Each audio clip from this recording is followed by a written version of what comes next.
Մենք չենք խոչընդոտել այդ ալտերնատիվ ճանապարհները չենք փակել։ Տիգրան Պետրոսյանով ճանապարհը կա։ Մայրաքաղաքի Դավթաշեն համայնքն է, Միկոյան 64 հասցեն։ Շենքի բնակիչները փակել էին փողոցը։ Պահանջներ ունեն սնանկ ճանաչված կառուցապատողից։ Արդեն 1 տարի է բնակարանի գնման իրավունք են ձեռք բերել, այնինչ կառուցապատողը սնանկ է համարվել։ Բնակարանների հարցն էլ օդում է մնացել։ Փորձել ենք տարբեր օղակների հետ, այնտեղ դատախազություն, քննչական եւ այլն եւ այլն։ Բոլոր տեղերում, որտեղ որ դիմում ենք, տեսեք, մինչեւ հարցը բարձրանում է, այսինքն չգիտեմ, մենք ուղարկում ենք մեր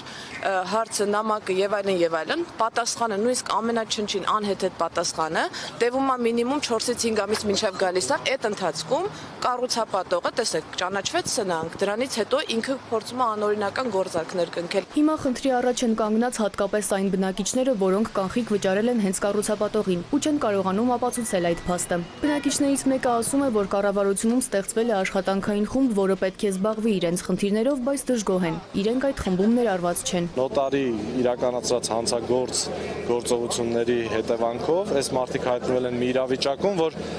պարտավոր են